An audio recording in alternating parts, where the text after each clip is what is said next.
Hey everyone, I just wanted to make a quick little video about some of the things that have recently happened in our nation. Some of the things that I'm going to talk about might sound like they are not connected to recent events in America. However, please just stick with me because I'm going to tie it all together. So not too long ago, there was a study that was done on lab rats. What they did was they exposed lab rats to cherry blossoms. But with the exposure to cherry blossoms, they also exposed these lab rats to a mild electric shock. So naturally, the lab rats began to associate the electric shock with the cherry blossoms. When one was there, the other was also present. It's basic classical conditioning. Their brains connected the stimuli with the response of the electric shock. So they began to fear the cherry blossoms naturally. So then what happened was the lab rats had babies. They had multiple generations of babies. I think it was 5 or 6 generations down. So basically they're great grandchildren. So then the experimenters exposed that generation of lab rats to the cherry blossoms. And you want to know what their reaction was? They were startled. They were afraid of the cherry blossoms, even though they had never received an electrical shock like their great grandparents did. Their ancestors experienced the trauma, but yet it seemed like it was actually passed down. They basically concluded that trauma could be passed down in these rats' DNA. It changed their DNA. So 6 generations down, these rats were afraid of cherry blossoms, even though they had never experienced the electrical shock. There was no need for them to be afraid of cherry blossoms from a logical standpoint, but they were. It has a lot of implications. So why am I saying that? There are certain things that people can experience that have a different meaning to certain people groups. Certain things have a different meaning to different people groups because of trauma that group of people have experienced. None of you would fault a woman who has been the victim of domestic violence for having a fear of men. I wouldn't fault her. Let's say a little girl was raised in a household where she was physically abused and abused in other ways by her father. And then the first boyfriend she has does the same thing to her. And from there on out, she has PTSD and she is scared of men, even men who she doesn't know, men who are good. It makes sense. She's associated that trauma with that type of person. Not many of us would fault her for that. There are certain things in society that mean something completely different to different people groups. Okay, TYRE Nichols. Everybody had an opinion on it. And right when I heard about that story, I made a couple predictions. There are a few close people who are close to me that I told these predictions to before I saw any of the feedback, before I saw any videos from anybody, before I even looked at the video. And my predictions were this. First, you're going to have people come out and talk about, try to find his criminal record. Next, you're going to have Candace Owens come out and talk about what he shouldn't have done. Lo and behold, the very thing that I said actually happened. Okay. Red and blue lights in the rearview mirror mean something different to black people than they do to a lot of other races. And when I say black people, I'm referring to specifically American descendants of slaves. Okay. American descendants of slaves. Not too many decades ago, Jim Crow laws were in effect in America, right? So most of you should know about Jim Crow laws. Adamantly racist laws. Like my mom tells me stories about my grandfather being very upset, getting pissed to the core because he was denied access to pick up food inside of a restaurant. He wanted to buy some burgers for his family. He wasn't allowed to go in. Why? Because he was black. So who enforces laws? Very simple question. Who enforces laws? Law enforcement. Who is law enforcement? Police. So if you had enough empathy for those rats in my example in the beginning, And you're like, oh, okay, yeah, that makes sense. That's the scientific data. And those poor rats, how could they do that to them? Those poor rats. So if you had enough empathy for those rats to understand how trauma was passed down generationally, can you keep that same energy when it comes to American descendants of slaves and the police?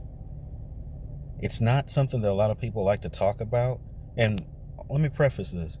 The police are a very, very important part of society.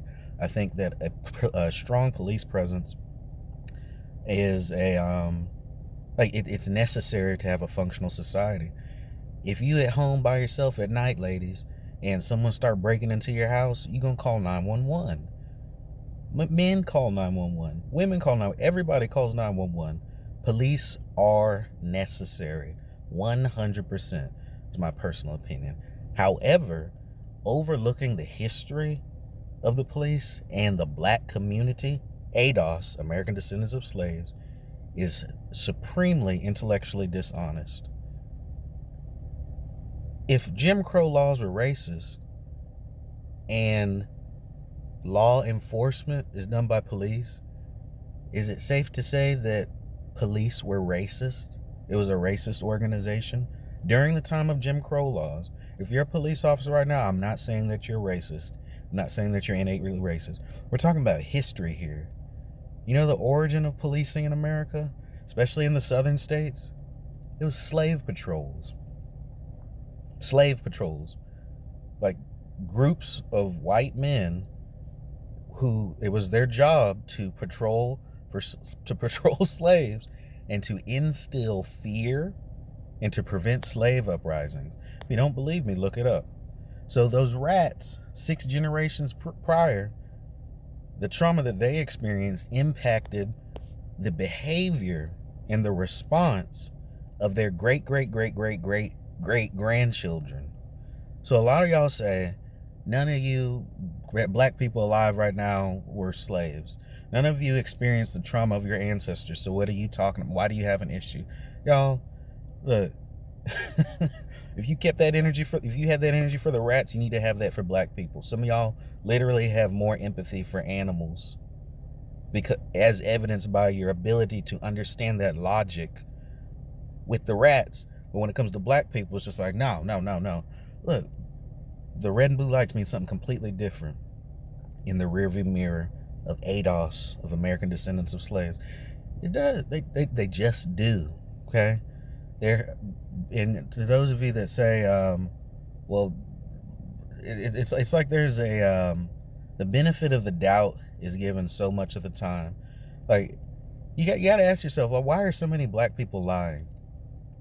If you don't believe it, why you're basically calling black people liars, but we've been talking about this stuff for decades. So why are so many black people lying? Why are so many black people paranoid of the police? Why is there a lack of trust? Where did it come from? If you're white or non-black and you have black friends, ask them. It's like, hey, do you think you've ever experienced profiling or discrimination based on your race? If you got 10 black friends and 8 of them say yes, what are you going to do with that data? Are they lying? And if they're lying, why are they lying? What are they getting out of lying? With TYRE Nichols, so I saw the video. I believe that everybody should see it.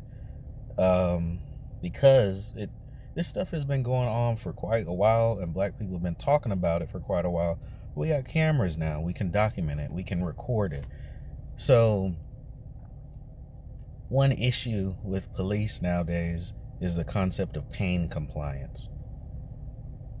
You have people sitting in their comfortable homes looking at a video of TYRE Nichols getting ripped out of his car and hands being twisted up, arms being twisted up behind his back, being punched, pepper sprayed.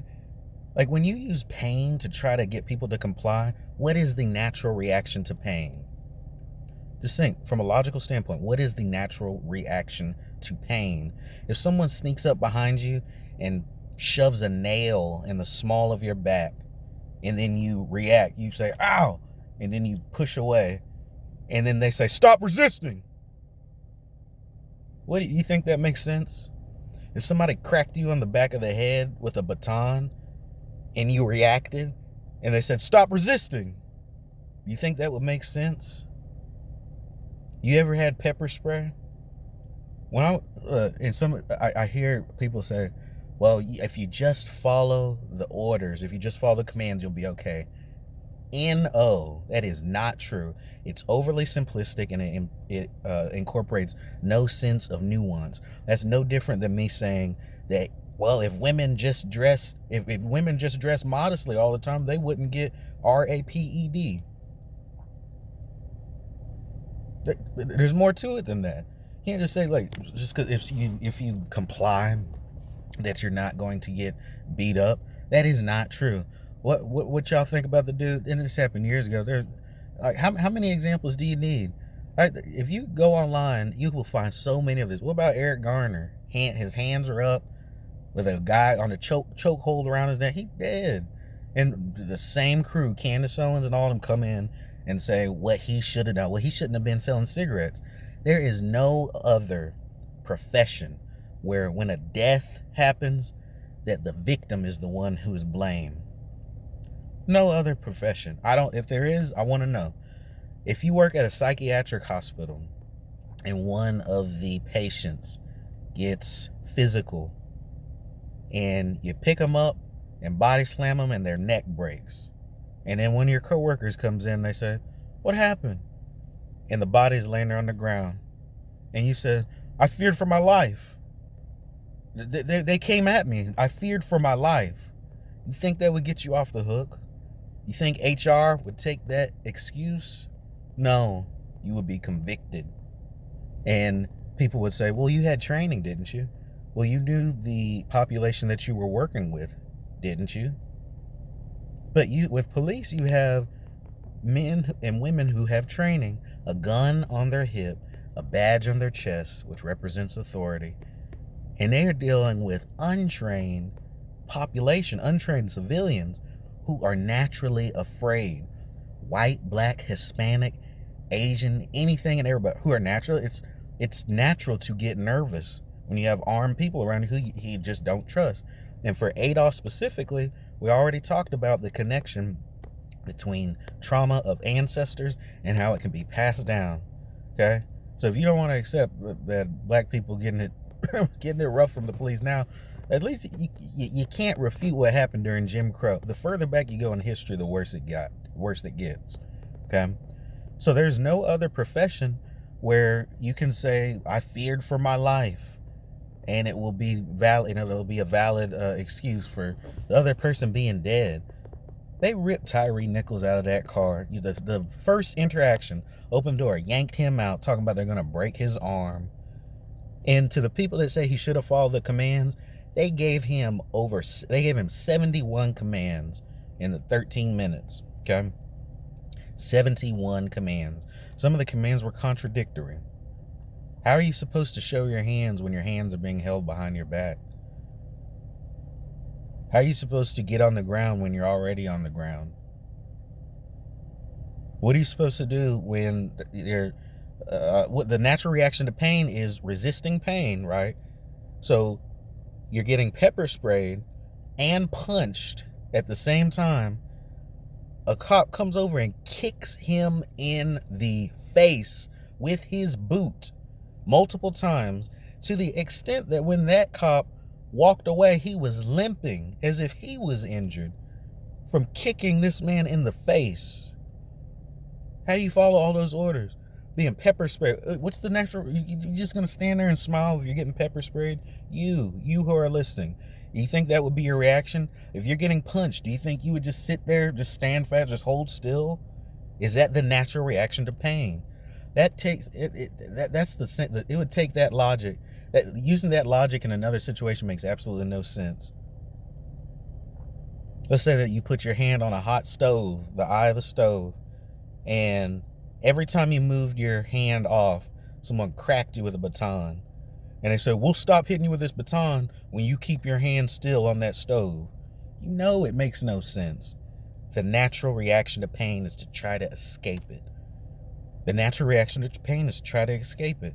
And I knew beyond the shadow of a doubt, Candace Owens was going to come in there, First thing she's gonna say, and I watched the video that she posted that right before the video came out, and the benefit of the doubt is always in her clan. It's always given to the police, always. And the first thing she said was like, "Well, like I would guess that he just didn't follow orders." You can't. I would love to put some of these people to become experts, to these black men that get killed and what they should have done. I would love to see some of them be put in the same situation, but their life wouldn't be in danger. Like, you're not gonna get killed, but how do you follow 71 different commands, and like, what would you do? Like, pepper spray the face, cracked with a baton. Like, how would you react? Would you stand still? Would you?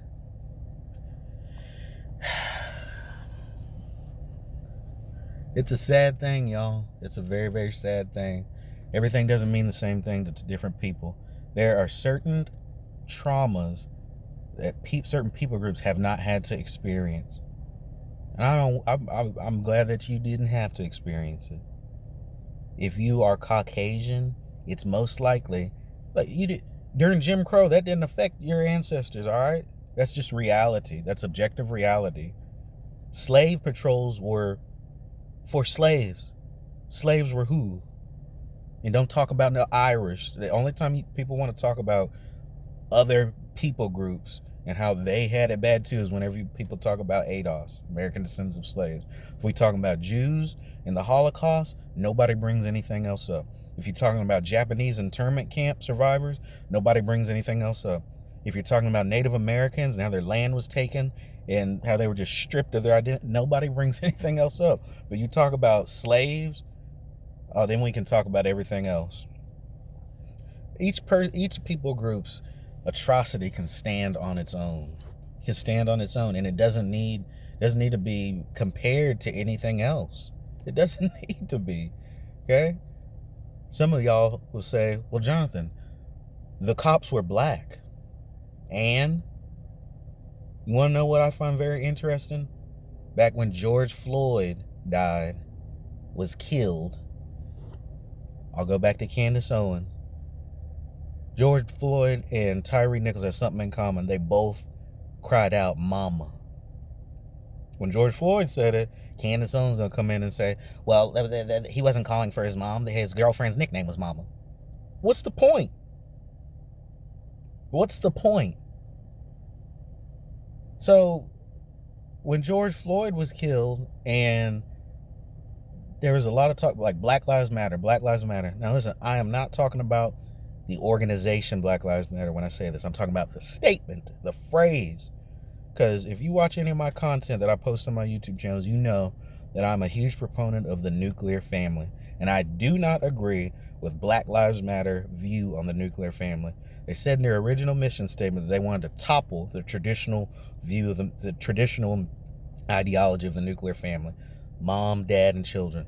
I ain't down for that. So when I say Black Lives Matter, I'm not talking about the organization. I'm talking about the phrase, okay, that black lives simply matter.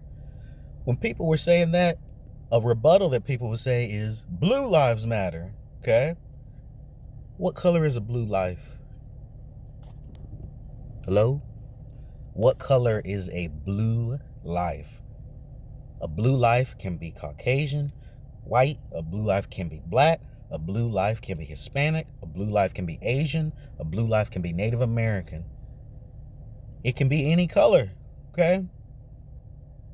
So, my issue with Candace Owens and Ben Shapiro, like, well, like those of you that were saying that, like back with George Floyd, like that it's white supremacy, like it's obviously not because they're black cops.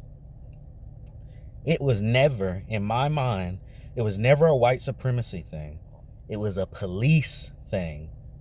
All of a sudden, when something becomes so atrocious, when the police officers' behavior becomes so atrocious, they're no longer blue lives. They're black. What happened to they're blue lives, remember? Because remember, blue lives matter. So they're police officers. Why aren't they blue lives anymore?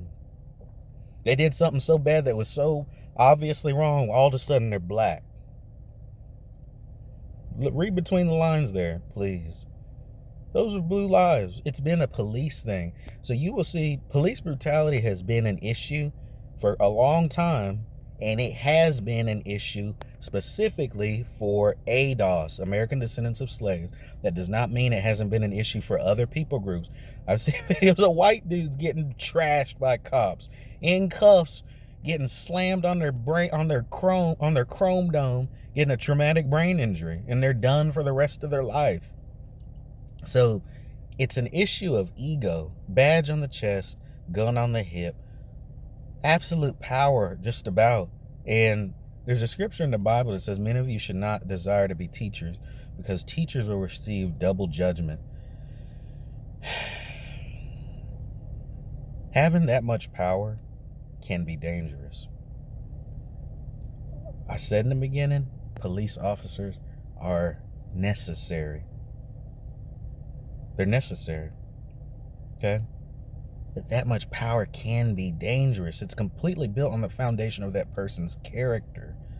So people have emotion. There has to be some type of strict, stringent responsibility that is not in the hand of other police officers. Because people talk about that thin blue line. Is that a lie completely? It's just 100% fallacy. It's not true whatsoever. Cops covering for other cops doesn't happen at all. It's fake news, right? I don't know. I don't know about that. So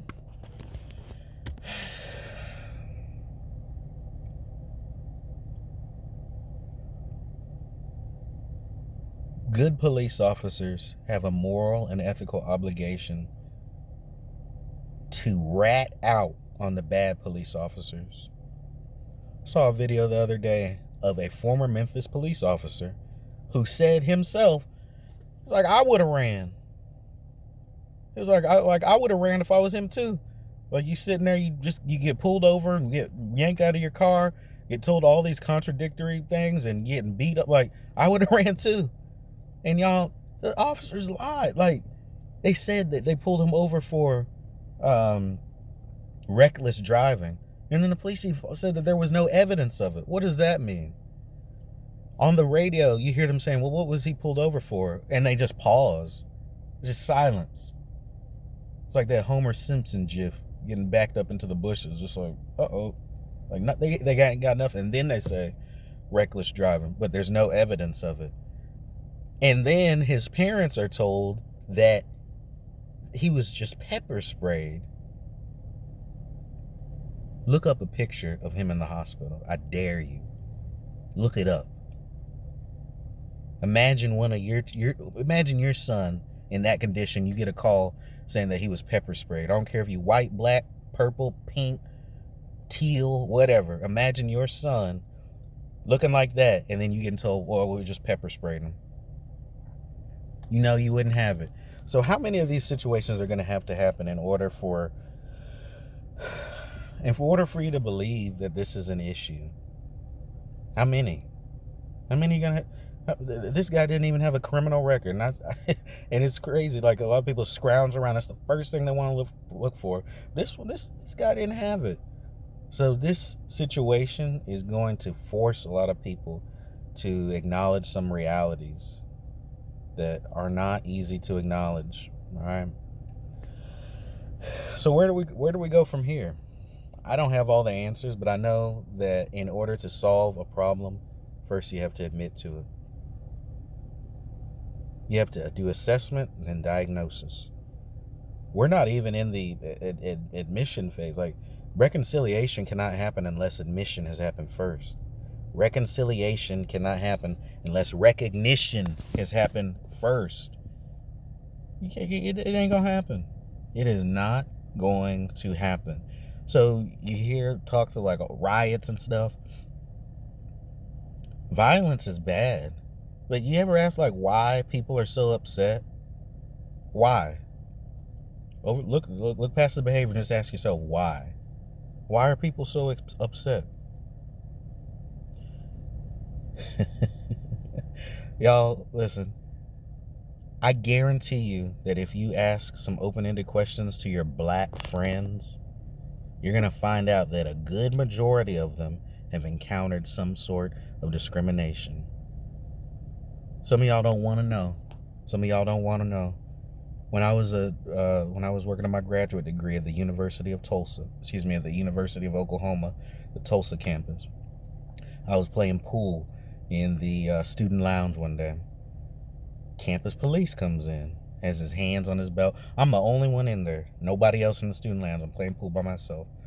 Campus police comes in, has his hands on his belt. Says, well, this is a restricted area. It's students only, a student lounge. I'm like, I am a student, sir. Oh, well, okay. Wouldn't happen to have your ID, would you? Yes, sir. Show my ID. Oh, well, have a good day. Some of y'all like, well, if you didn't have anything to hide, what's wrong with shut? What about me showed him that it implied that I was not a student? I didn't say black. I'm just asking, what do you think about me? Like, I was dressed normally. I was in there playing pool by myself, had a backpack, just playing pool. What do you think he saw about me that made him think that I was not a student? Another time, I was in the 24-hour gym. You needed a scan card to get into it. 24 hours open. I was in there about 11:45 at night, working out by myself, nobody else in there, lifting weights. I feel somebody's presence. Turn around, another campus police, hands on his belt. Hey, this is a student-only area. I am a student, officer. Oh, well, just checking to make sure everything's okay. Like, dumbbells in hand. I'm like, I'm okay, officer. Some of y'all are like, well, that wasn't because you... Look, I have had people... I got one more for OU Tulsa. Another day at OU Tulsa. Are you noticing a trend here? Are you noticing a trend? And black people don't talk about this stuff because nobody cares, really, and nobody wants to listen. And when you say it, people just tell you that it's not because you're black. It's not. They just tell you it can't be. But throughout history, that has been enough reason for people getting lynched. Just being black. Like, they didn't need a reason. So you think that stuff just died out when the Civil Rights Act was signed? That ain't true. Another day at OU, OU Tulsa. Walking through the front of the building. Me and about 10 other people walked through at the same time. I don't know any of them. Just so happened to walk in as a group. Campus police, they have like a little cubicle that has glass around it right by the side. And if you're a visitor, you have to sign in. Students don't have to sign in. All of us are walking in, and one of the campus police says, young man, you need to go ahead and sign in. The rest of everybody just keeps on walking. And I'm like, me? And he was like, yeah. And I said, I'm a student. And he goes like this. Looks me up and down. I show him my ID. And he says, sign in anyway. I did not automatically go to, well, it's because I'm black. Nope. I stopped and I was like, all right.